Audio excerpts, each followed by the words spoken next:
Ravens flock. The flock rundown is the place to be. My man Ryan has been a lifelong Ravens fan since he was born. So I'm telling you now, it's about to go down. The podcast, the flock rundown. Ravens, baby. Nothing gets better than waking up and wondering how high we can fly.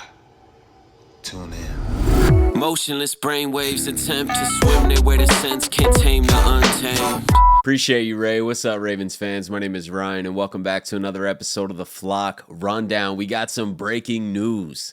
There's been a lot of trade rumors ahead of the draft tomorrow. There's been a lot of, we're going to get Brandon Ayuk, we're going to do this, Cortland Sutton, blah, blah, blah. The Baltimore Ravens and Rashod Bateman have just agreed to a 3-year extension. I did not see this coming. Obviously, Bateman, there's a big debate whether we're going to pick up the 5th-year option. Adafe Owe as well is another discussion.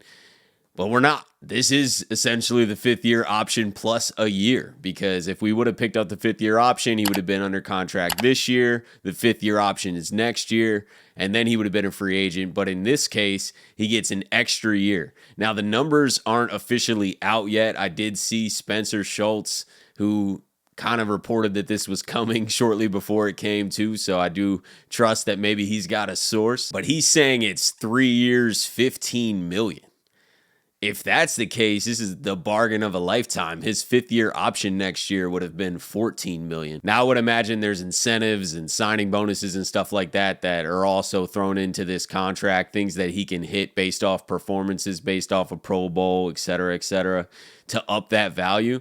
But if it is 3-year, $15 million, my goodness, this is a steal. And what a time to get this done, right before the draft, right before the 5th-year option decision.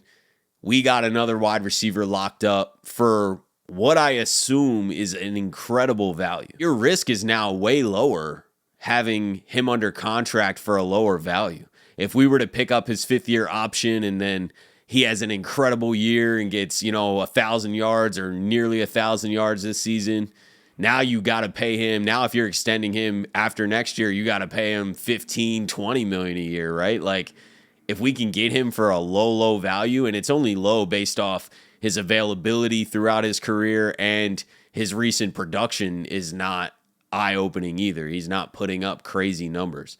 But I would imagine that production is going to just increase and increase and increase.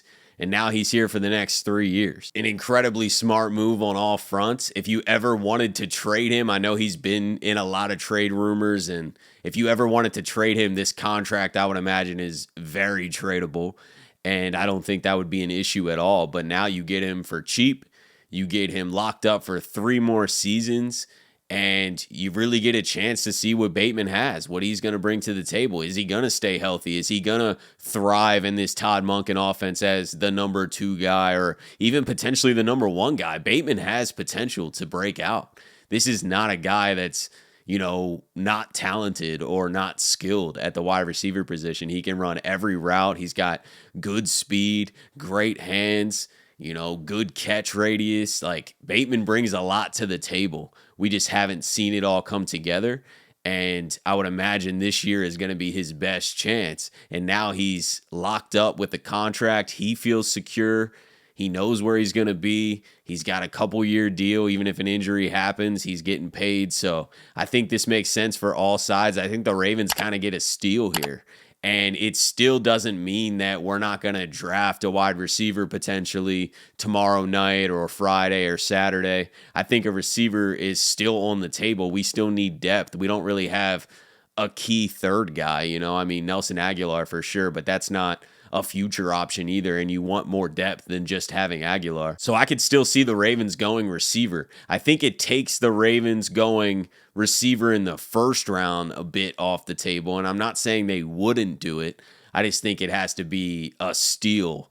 If someone really falls to 30 that should not have fell to 30 at the wide receiver position, then maybe they'll capitalize. If they're like, hey, we got to take this guy, he's going to be Zay Flowers or better, then you got to jump on him. But if that's not the case, I don't think they go wide receiver tomorrow night. I think that lineman is by far the biggest priority. And now locking up Bateman, you can kind of breathe in the wide receiver department, because Bateman's situation was super unknown. All week long for the past week, all we've been hearing is Bateman going to get traded? DraftKings put up odds for Bateman to get traded, and it was like minus 200 or something to go to the Broncos. I mean, everyone was thinking like Sutton's coming to Baltimore, or all this Brandon Ayuk talk. Like, I don't see the Ravens making a move for a wide receiver now. I think that this is their move. I do think they could draft one for sure. We definitely need to keep that pipeline full. You know, paying a wide receiver a bunch of money right now doesn't make a ton of sense unless it's like the guy. And the Ravens don't have a lot of cap room, so I don't see them pulling the trigger on something like that. That's why I didn't think that they're going to be really in the running for Brandon Ayuk. I didn't think that that's a real possibility. Did you see what Ahmad St. Brown just got today with the Lions? He's making $30 million a year. Brandon Ayuk's going to want something like that. Are we going to pay a wide receiver $30 million a year when we really don't have any cap room? It just doesn't make any sense at all. What makes sense is they just signed Bateman to a value deal before he broke out. Now, I'm not saying he's guaranteed to break out, but we know what Bateman's capable of. If you watch football, watch the game film, you see Bateman's talent. Todd Monken's just going to have to get him more involved. Lamar Jackson and Rashod Bateman need to consistently be working on their connection. I feel like Lamar and Zay had way more of a natural connection, and Lamar really just wasn't looking Bateman's way a ton. And so this year, they're going to have to do that. Todd Monken's going to have to draw up plays for Rashod Bateman. We're going to have to use him. But I think that they know that. I think that that's definitely coming. And now we got Rashod Bateman under contract for the next 3 years. And Zay's under contract for 4 more years, I'd say. You know, so this is Rashod Bateman and Zay are going to be a tandem.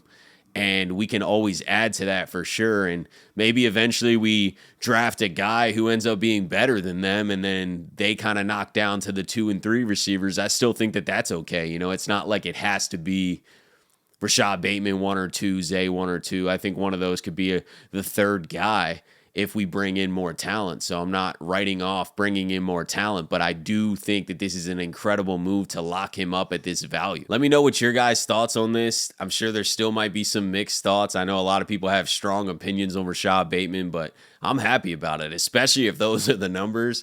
My goodness, that's a steal. Compare those numbers to the rest of the wide receiver numbers right now in this current insane wide receiver market. I'm telling you, this is beyond a steal. So if that is true, I couldn't be happier about this move. But let me know what you guys think. Appreciate you guys, as always, for tuning in to another episode of the Flock Rundown. We got the draft tomorrow. Lock in. I'll have a video after the draft talking about whoever we end up picking and how they might fit in. And we'll just kind of celebrate the night together as well. So appreciate you guys. Have a beautiful rest of your day, and we'll talk soon. Motionless brainwaves attempt to swim their way to sense, can't tame the untamed.